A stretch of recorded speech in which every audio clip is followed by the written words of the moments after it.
दादांची विहीर, अजितदादांची विहीर. या अशा प्लेट आहेत इकडं दोन्हीकडून. आणि हे एवढे भले मोठे पाईप कशाचे असतील सांगा बरं.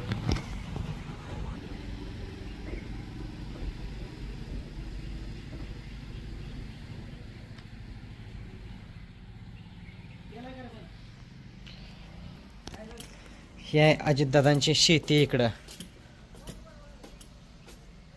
इकडं विहीर, इकडं शेती. ही सगळा ऊस अजितदादांचा आहे.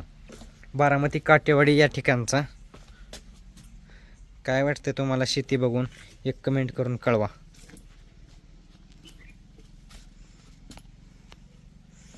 असं पायऱ्या उतरायला खाली. वर आम्ही गेलतो ना आता. नारळाचं झाड विहिरीच्या कडेला. आणि हे शेतीच्या मधनं जायचा रस्ता.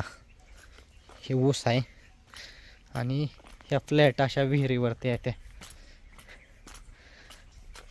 कशा वाटते त्या प्लेटा वीज तयार करायसाठी. इकडे दादांचा बंगला आहे. या झाडात बंगला दाखवतो.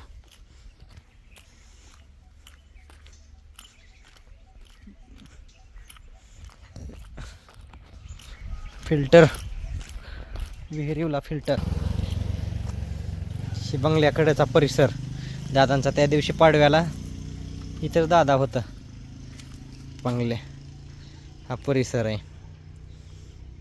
तिकडं रूम आहेत आणि बंगला आतमध्ये झाडात नाही. आता काय आपल्याला जाता येणार नाही तिकडं विदाऊट परमिशनचं. हे झाडं, निसर्गरम्य वातावरण कसं काय आहे. इकडून दरवाजा आहे. तिकडं गेट एंट्री मेन. अशी दादांना झाडांची, झुडपांची लय आवड पहिल्यापासून.